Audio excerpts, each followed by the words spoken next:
yo les propongo, Juan Manuel, Francisco, empezar pues por responder esta pregunta que lleva implícita el título pues, del conversatorio, ¿no? Primero, ¿por qué mirar la narrativa peruana de la década del 2010 en adelante? Si es que acaso creen que hay un giro respecto a la anterior novelística. Tenemos antes de 2010 pues, a novelas como El Hora Azul, Abril Rojo, Un lugar llamado Oreja de Perro, en fin. Y como ustedes también lo comentaban en sus respectivos muros pues, de Facebook, ya antes habían conversado pues, sobre este tema, ¿no? Y qué les lleva a fijarse particularmente en este periodo. Y paso primero el micro a Juan Manuel. ¿Sí?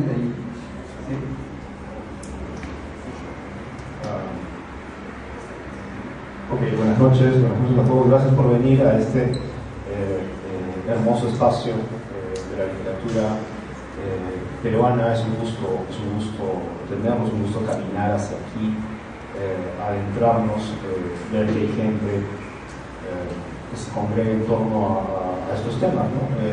Nosotros creo que somos interlocutores de algunas de las cosas que están pasando, ¿no? Digamos, ciertamente había un interés que fue apareciendo, supongo, en los comentarios que fuimos haciendo en Facebook. A Francisco yo lo conozco hace tiempo.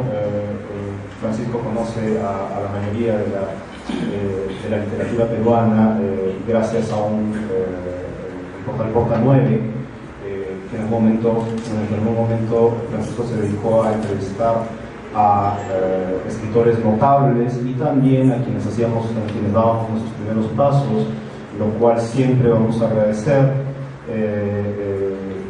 Y bueno, fue surgiendo el asunto de la memoria, sobre todo de la memoria histórica reciente en la literatura peruana, como digamos, por qué la literatura peruana en la primera parte del siglo se comenzó a relacionar con la violencia política, con la revisión de la violencia política, como la forma por excelencia de salir a lo que los editores llaman otros mercados o otros circuitos, a visibilizarse, ¿no? Entonces es una cuestión un tanto crítica, de alguna manera, uno puede pensar eso críticamente, pero también puede comenzar a reflexionar en torno a qué pasó, ¿no? Y a mí la primera sospecha que creo que uno puede plantear al respecto es que esta narrativa explosionó con el informe final de la Comisión de la Verdad y con la caída, digamos que eso no se puede ser, de la caída del régimen de Fujimori. Creo que ese texto, ese gran trabajo de documentación que nos permitió revelar una parte importante de nuestro pasado de una forma muy explícita, fue la primera gran palabra omnisciente, digámoslo así, para muchos narradores, y creo que esa palabra generó una serie de rótulos y de categorías que recién ahora comienzan a repensarse de una forma decidida, ¿no? Hablo de, por ejemplo, la víctima, el testigo, la teoría del trauma, una serie de variables propias de una revisión de hechos terribles que están en el documento, pero que por algún motivo creo que ya no queremos, o muchos escritores de esta generación ya no queremos voltear simplemente como para transcribir como realidades, ¿no? Para decir esto pasó y sigámoslo recordando. Creo que eso marca una primera distancia. ¿Qué piensas? Bueno, gracias a todos por estar aquí. Gracias a la Casa de la Literatura, por supuesto, a Jaime Cabrera por haber hecho mucho para que este conversatorio salga bien, para poder difundirlo y tratar de que sea lo mejor posible como creo que va a resultar, ¿no? Y estoy muy contento además de compartir el espacio con Juan Manuel Robles, como él estaba recordando. Yo lo conocí a él cuando yo le hice una entrevista, cuando él publicó en el año... Tú publicaste en 2007, creo, el fin de 2007, pero yo lo entrevisté en 2008, ¿no? O sea, después del verano, que es como la época muerta siempre en los espacios culturales. El 2008 lo entrevisté y bueno, ahora lo vuelvo a ver después de tiempo. Nos hemos cruzado por ahí en la feria un par de veces, pero no hemos tenido ocasión como para poder dialogar mucho. Pero sí lo hemos tenido por el Facebook a lo largo de los últimos, sobre todo 6 meses o algo así, ¿no? 6, 8 meses, en circunstancias para mí bastante memorables, no porque sean memorables por sí mismos, porque lo que ocurría era curioso, porque cuando tú me comentabas algo, yo nunca estaba en Filadelfia, ¿no? Yo vivo en Filadelfia, pero siempre que me escribías algo comentando estaba fuera de Filadelfia y con el teléfono. Entonces como que me escribías un comentario largo que yo quería responder de la misma manera, pero no podía porque el teléfono no tengo la habilidad suficiente para escribir rápido el teléfono. El teléfono escribo 2 o 3 palabras, nada más, ¿no? Entonces, bueno, es un placer realmente compartir, bueno, no mesas, pero sillones, digamos, con Juan Manuel y con Jaime Cabrera. Sobre los temas de esta contra la memoria le pusimos, ¿no? Al final, contra la memoria para que tenga un nombre más o menos que llame la atención, ¿no? Pero yo creo que no solamente eso, o sea, de mi parte no solamente es llamar la atención, sino también es sentar una posición o resumir una posición en 3 palabras, ¿no? Contra la memoria. O sea, en 3 palabras yo creo que ya hay una idea clara de lo que pienso yo. Me parece que Juan Manuel y yo estamos en la misma sintonía, pero no voy a hablar por los dos, ¿no? Lo que pienso yo, por lo menos, ¿no? Yo creo que sí, habría que ir un poco contra la memoria, pero en un sentido bastante específico que vamos a ir, creo, desarrollando en el transcurso de la conversación, ¿no? O sea, todavía no hay que adelantar demasiado, me parece. Vamos poco a poco con respeto al principio y al final ya sacamos el cuchillo. La postura narrativa de Francisco, que pues deja el cuchillo para el final, ¿no? Realmente, quienes han leído su magnífica novela parte de ello, ¿no? Mientras tanto, pues no vamos a hacer lo que se hace en la primera parte de tu novela, porque es más íntimo todo eso, pero vamos a ir, supongo, hablando de varios temas. Creo que uno de los temas que aparece justamente en la memoria histórica es la creación de este texto poderoso, ¿no? Este texto poderoso nos invade y nos pone en una situación a los narradores extraña, porque por un lado, en sociedades donde la cultura tiene el deber, entrecomillemos, el deber de hacer eco de estos hallazgos, ¿no? Uno también siente que debería, a veces parte de la literatura, ¿no? Alguien ha hablado, Víctor Risch, quien habló de el arte, la plástica en el Perú, la plástica sobre la violencia, me parece mucho más sugerente que el arte literario sobre la violencia, porque el arte literario se vuelve un poco literario. ¿Y qué pasa con lo literal? Digamos, creo que en algún momento nos obliga a caer en ciertos problemas propios de los procesos de memoria, que son, por ejemplo, para empezar a problematizar esto, la cuestión del testigo, la cuestión del testimonio, ¿no? El testimonio en los procesos de memoria, en los procesos institucionales de memoria. El testigo, el que da el testimonio, es una persona, sacralizada, para usar términos de cercas, ¿no? Es una persona que, en la que, de quien no se duda, cuya verbalización es absolutamente sincera per se, ¿no?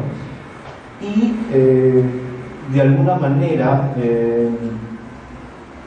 es el leitmotiv del discurso de la memoria. ¿Y qué pasa con esto? Que primero, que el testigo, como digamos, como se vio pues, en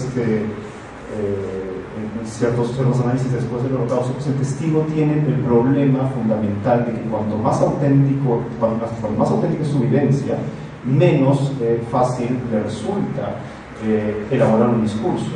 El discurso tienen que restituírselo otros, tienen que ponérselo otros, y esos otros somos los narradores, pero los narradores tenemos intereses subalternos o superiores, lo que como quieran llamarlos, pero los escritores tenemos una intencionalidad, digamos, que de alguna manera inscribe al testimonio según nuestros intereses, y creo, también voy a hablar en primera persona, un poco dialogando con Francisco, creo que ese interés ha estado demasiado en sintonía con la revisión más completa de la historia reciente del Perú, que es el informe de la Comisión de la Verdad, lo cual nos devuelve a un discurso totalizante. ¿En qué sentido? En el sentido de que nuestra literatura por mucho tiempo ha estado destinada a destruir nuestros valores de memoria histórica, por ejemplo, nacionales, ¿no? Toda la literatura del siglo XX es una forma de revisar crítica e irónicamente nuestra memoria nacional, nuestros héroes nacionales, ¿no? La gran parte de la literatura latinoamericana ha destruido a sus héroes nacionales porque saben que es un discurso artificial. Entonces, de pronto los escritores nos ponemos ahora, ¿no? Como es importante, como tenemos que es importante, a más bien tener una posición domesticada respecto al discurso al que se llegó con el informe de la comisión y con los trabajos hechos, ¿no? Entonces yo creo que allí hay un, digamos, hay por lo menos una forma que tenía que durar poco. Y yo lo que usualmente, bueno, si es que algunos conocen la página que yo tengo, Lee por Gusto, en las entrevistas que suelo hacer escritores peruanos y algunos que han abordado en sus novelas el tema de la violencia interna, bueno, una pregunta a veces que se impone ahí pues es si es que hay un legítimo interés por preocuparse en ese periodo de nuestra historia, y algunas respuestas que obtengo es, bueno, que en realidad la novela o el cuento que ellos abordan no es una novela exactamente de la violencia interna, sino que este contexto funciona un poco como telón de fondo de otro tipo de conflictos de personajes, ¿no? Entonces, cuando te hice la entrevista, cuando publicaste los textos, Francisco, tú me decías, bueno, que en realidad tú cuestionas y dices que habría que preguntarse por qué una novela tiene que ser un reflejo del documento de la Comisión de la Verdad, del informe final de la Comisión de la Verdad, por lo que hizo Sendero Luminoso, ¿no? Entonces hay como comento, esta duda si realmente hay un legítimo interés, o como mencionaba también Juan Manuel, que este tipo de obras, literarias, pues no es casualidad que han sido premiadas en el extranjero, ¿no? El premio Alfaguara, el premio Ralde, en fin, ¿no?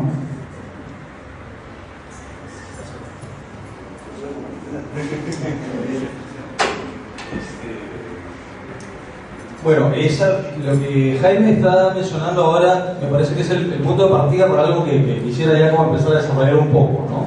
Porque la pregunta me la hiciste en esa entrevista que fue como en mayo del año pasado, pero creo que es una pregunta que le has hecho también a otros escritores, sobre todo a los que escriben sobre el conflicto armado con Sendero Luminoso. Entonces mi respuesta, que la voy a decir ahora, es que a mí no me importa, o sea, no me importa en absoluto, me da igual la motivación del escritor, no me importa el resultado de la novela. Si el escritor escribe su novela para ganar un premio internacional y le sale una buena novela, perfecto, no hay ningún problema. Yo no tengo ningún problema. Quiere vender 5 millones de ejemplares, entonces dice, ¿cómo hago para vender? Bueno, tengo que escribir sobre Sendero porque lo que el mercado internacional reclama de un escritor peruano es Sendero Luminoso, entonces bueno, voy a escribir sobre eso. Si ese escritor hipotético, o no tan hipotético, está pensando eso, A mí no me interesa en la medida que la novela sea una buena novela. Pero si un escritor, con cualquier motivación, que puede ser una pulsión íntima o puede ser ganas de simplemente marketearse o dar un premio, termina siendo una mala novela, esa novela me parece mala. Obviamente la novela no sirve de nada, ¿no? Yo creo que la novela no sirve de nada. Lo que yo quisiera hacer, y lo he venido diciendo hace un tiempo, es que deberíamos, me refiero a los escritores, a los periodistas culturales, a los críticos, a los lectores en general, como hacer un juicio, como reclamaba Mariátegui hace 80 años, a la literatura peruana. Un juicio penal, ¿no? Al banquillo de los acusados, que se siente acá la novela sobre la literatura de la violencia política y decirles, bueno, señores, si ustedes quieren evitar la hoguera, si quieren evitar ser fusilados, expliquen ahora para qué sirvieron sus novelas. Porque es muy fácil, es demasiado fácil, redundante, reiterativo y aburrido decir, no, que el pasado hay que recordarlo, todo este rollo para mí baratísimo, ¿no? Y fácil de repetir. El pueblo que no recuerda su pasado está obligado, ¿no? Está condenado a repetirlo. Ya, ¿y cuántos ejemplares vendiste? Vendí 80 ejemplares. Entonces, como que, ya, ¿y qué crees que vas a aportar aunque fueran 5.000 o fueran 15.000? ¿Qué vas a aportar, ¿no? A la discusión sobre el Sendero Luminoso si tu novela no sirvió de nada para comprender el fenómeno, ¿no? Porque muchos escritores dicen, no, yo quería entender lo que ocurrió, yo quería entender, pero a ver, pregúntale qué entendió, y no tiene respuesta, ¿no? O sea, no tiene respuesta porque no entendió nada, obviamente. ¿Y por qué no entendió nada? No entendió nada porque lo único que está haciendo es ponerle una figurita al informe de la Comisión de la Verdad para llegar a ese punto. La Comisión de la Verdad, que es un documento importante, respetable y todo lo que se quiera, no es mi intención ir en contra de ese documento, pero es un libro escrito por, ¿no? O sea, si se cuestiona a Lucas, no sé cómo se llama, Juan, Lucas, Mateo, Marcos, ¿no? Eso ya nadie se lo cree, o muy poca gente se lo cree, pero la gente sí cree en la Comisión de la Verdad. Lo cual a mí me parece bastante raro. Es como que la Comisión de la Verdad es la Biblia peruana del siglo XXI. Nadie piensa que eso está hecho por gente que puede equivocarse, que tiene intereses o que tiene perspectivas subjetivas. Y entonces los escritores dicen, no, yo leí la Comisión de la Verdad y la crítica del lector dice, oh, ya, bacán, o sea, bien, ¿no? O sea, este pata está diciendo la verdad porque leyó la Comisión de la Verdad. A mí me parece eso un poco serio, empezar para abordar un tema como ese. Y lo otro que no me parece serio, ya para acabar esta parte, lo otro que no me parece serio es decir, había pavones en los 80 y eso me tiene traumatizado, ¿no? O sea, yo he vivido eso como la mayoría, o como muchos aquí, he vivido los toques de queda, he visto perros colgados en la calle, en el poste, había pavón, se iba de la luz, crisis económica. Pero eso, o sea, eso es un trauma realmente para mí. Yo siento que no. Tengo otros, por supuesto, ¿no? Y mi libro habla de algunos de esos otros traumas, que son verdaderos, ¿no? De verdad, sí, cosas que me preocupan más. Pero decir que porque yo era niño y podía explotar como explotó el Tarata, eso yo creo que es falso y es como una idea que escritores de nuestra generación también están utilizando por el mercado. Si escriben buenas novelas, perfecto, pero no floreen, pues, ¿no? Ok, creo que has dicho varias cosas, Francisco, y me parece yo llamo a lo que tú dices la coche-bombización del conflicto interno, ¿no? Porque claro, o sea, yo no jamás uno puede decir que un coche bomba sea una cosa menor, ¿no? Pero definitivamente hay una distancia, entre claro, alguien que tú quieres despedazado en la puerta de tu casa y unos vidrios rotos, ¿no? Aunque yo sí matizaría que hay una oscilación, ¿no? En el sentido de que yo creo que, digamos, yo creo que iba a pasar de todas maneras esto. O sea, tenía que pasar porque documentos como el de Comisión de la Verdad, por ser circunstancias de ruptura política nacionales, son típicos documentos de refundación.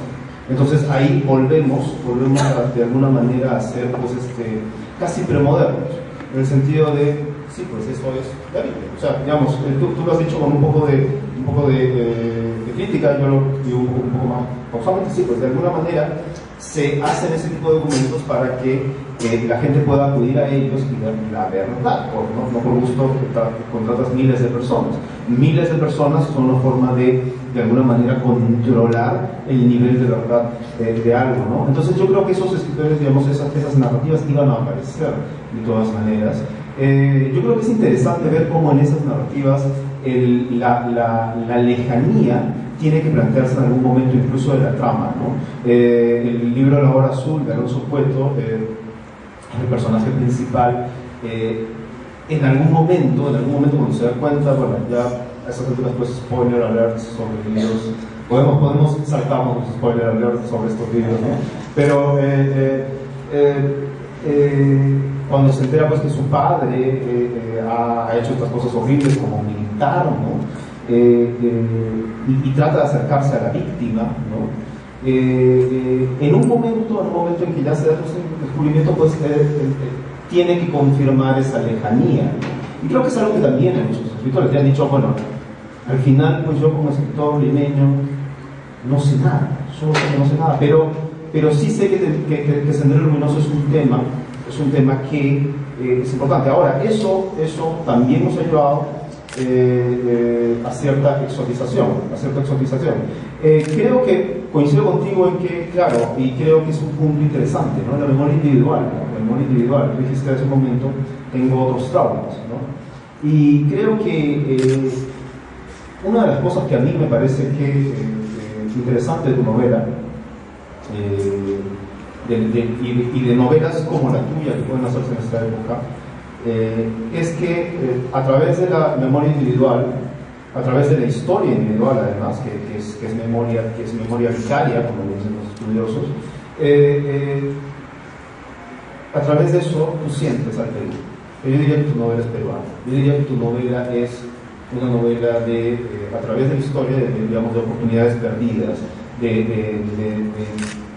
digamos, de hijos de algo no concretado, ¿no?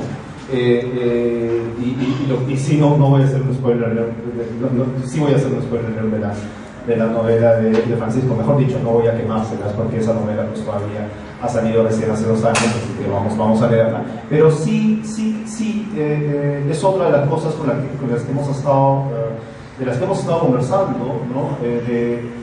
Bueno, yo creo que en algún momento, y eso es una experiencia personal, por supuesto no puedo valorarla culturalmente porque no sé a dónde vaya a llegar, pero sí creo que en algún momento es interesante ver,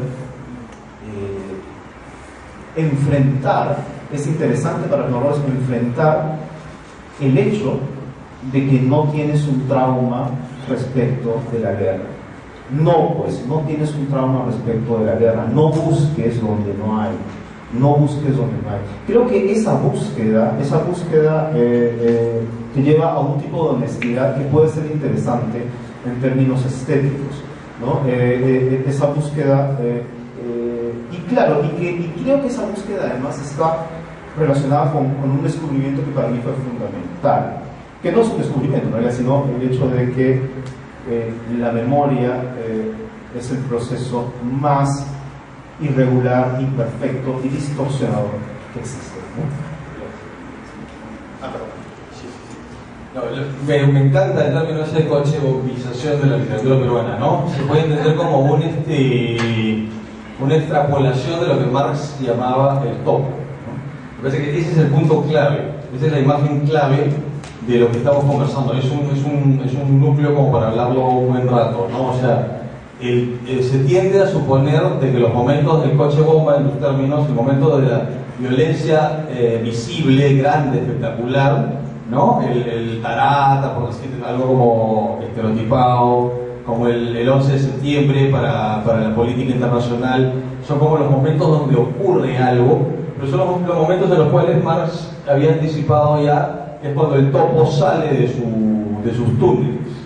Pero la violencia está permanentemente, el topo sigue todo el tiempo cavando, moviéndose subterráneamente, pero no se le puede mirar, no lo podemos ver, y de pronto lo vemos cuando salió, y tarde o temprano va a salir y ahí se le va a ver. Pero por supuesto que eso no significa que por debajo ese movimiento social haya cambiado.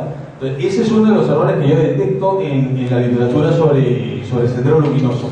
Centrarse mucho como en los efectos más visibles para no mirar, y creo que ahí ya empezamos a entrar en terreno, al menos el terreno que a mí me interesa más, para no mirar el trabajo del topo subterráneo, porque es mucho más fácil hablar de Sendero como algo que ocurrió, que hay que recordar, que esto pasó así, eso es fácil, ¿no?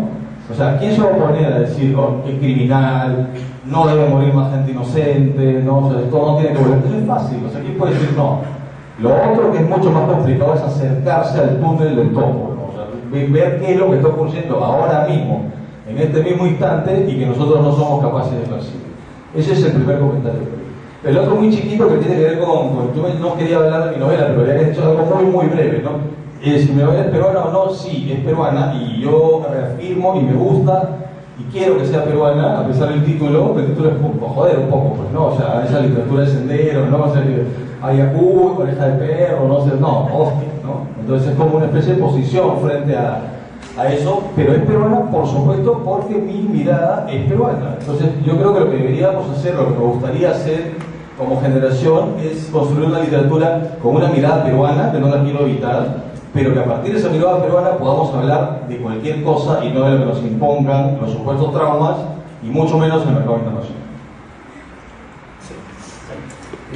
Yo quería comentarles, bueno, no sé si tuvieron la oportunidad de leer el último domingo, en la revista Domingo de la República, le hicieron una entrevista justo a Alonso Cueto, y la primera parte de la entrevista justo giraba en torno pues a la violencia y la narrativa, ¿no? Y en una parte de Emilio Camacho, quien hace la entrevista a Cueto, le pregunta pues si una novela puede cambiar la sociedad o generar algún efecto, alguna reacción.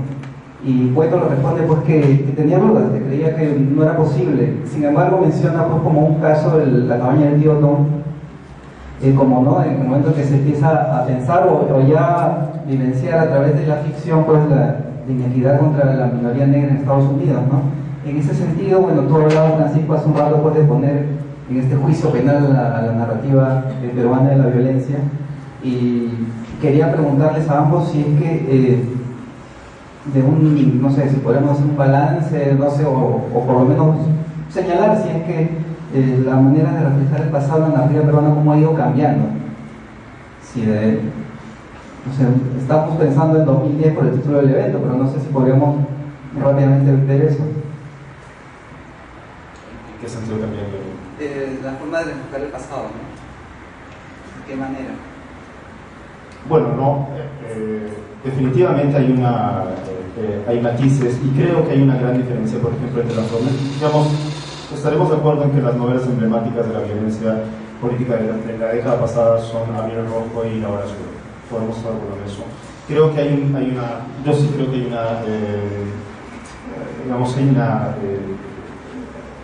la Hora Azul supone un avance en términos de que el narrador se plantea de forma inútil, de forma insatisfactoria, y lo admite, pero lo hace, su lugar en la historia, su lugar en dónde estuvo y por qué estuvo tan lejos, ¿no? Y si existe alguna forma de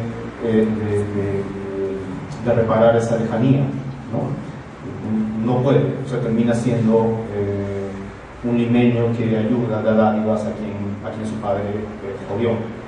Es más o menos eso. Y creo que ese fracaso es una honestidad de la novela, ¿no?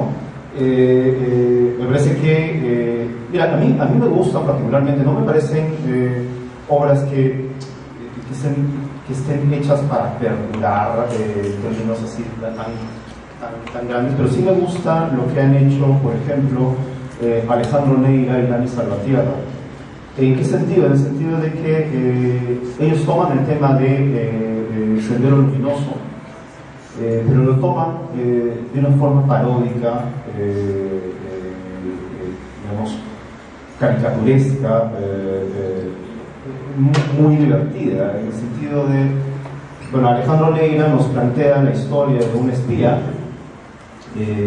que llega al Perú en 1985 y tiene como misión encontrar a Ismael Guzmán, ¿no? Y en el camino pues se encuentra con la sociedad peruana, ¿no? Y llega a pasar una noche, una cena y una noche con Augusta Latorre, la camarada Miriam, ¿no? Que además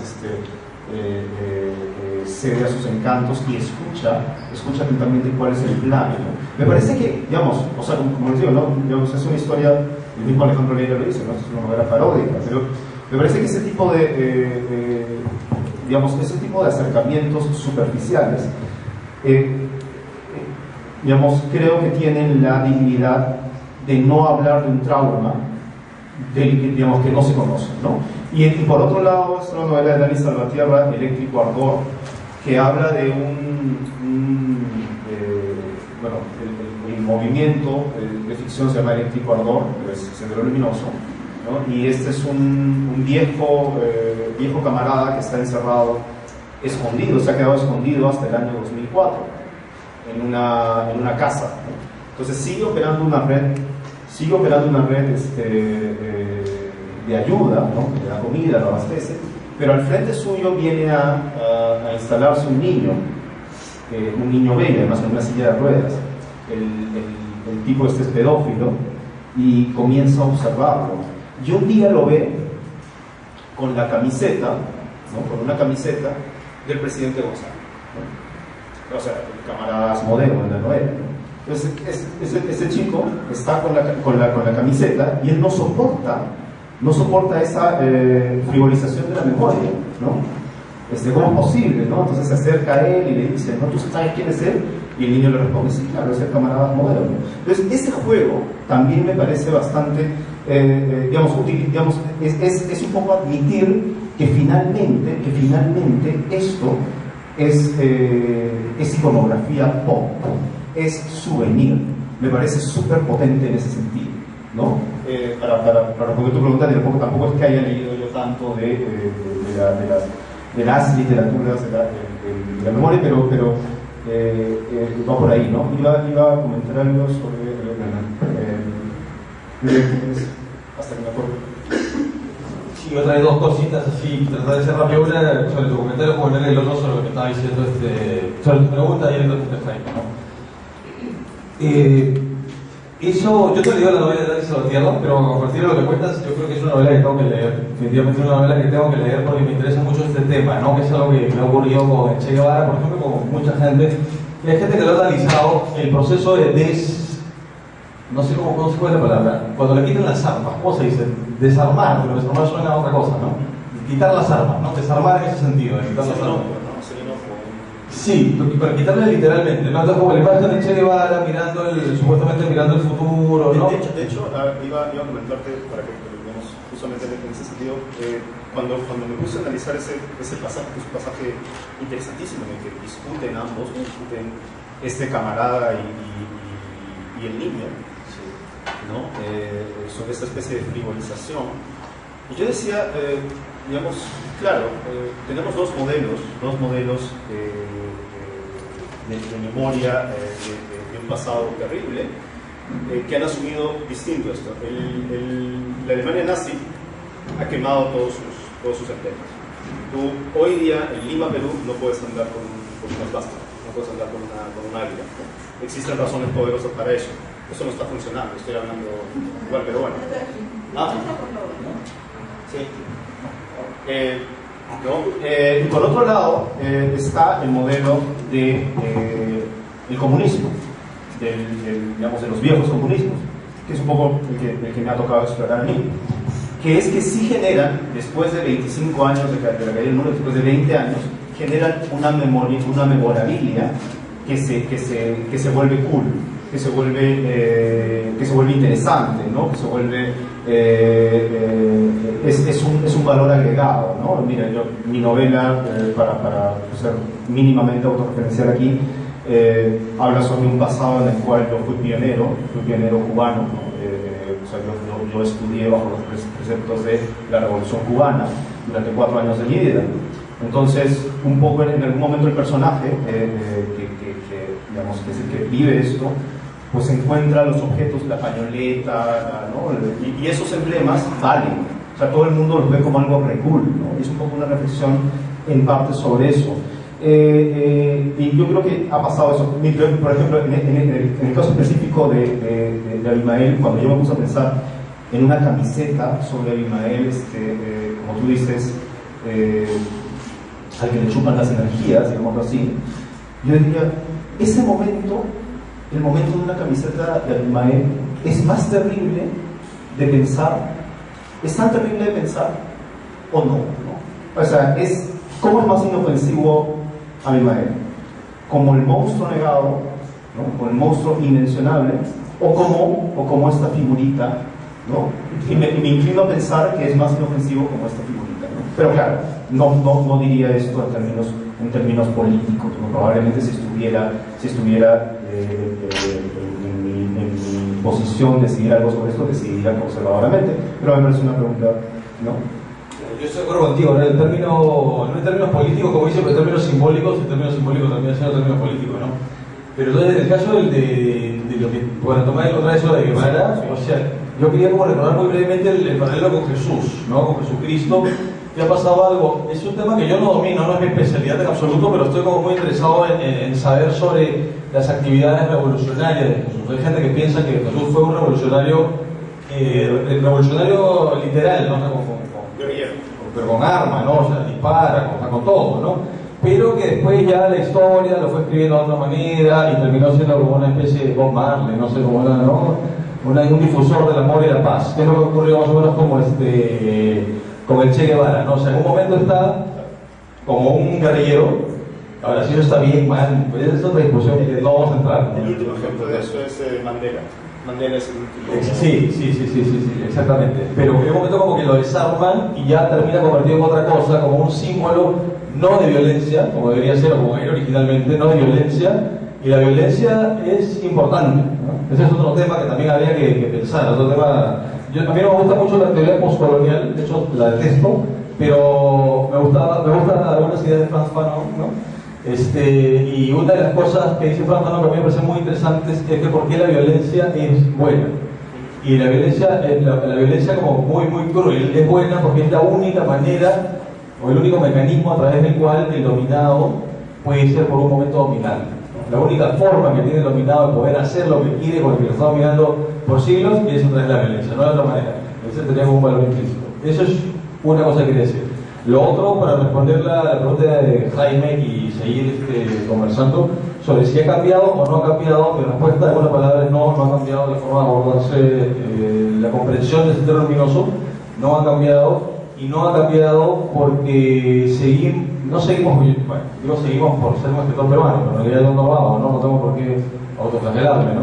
Los escritores se dedican más a describir los efectos de la violencia que a buscar las causas de la violencia.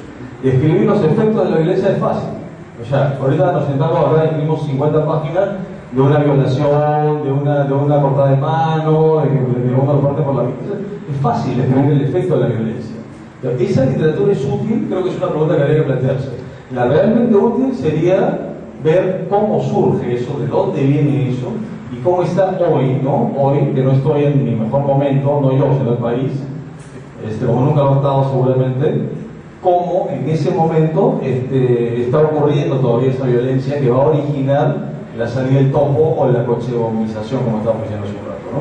Entonces, habría que ver más literatura, o reclamar en todo caso más literatura de indagación de causas y menos de figuritas del álbum, ¿no? Eso ya es muy fácil.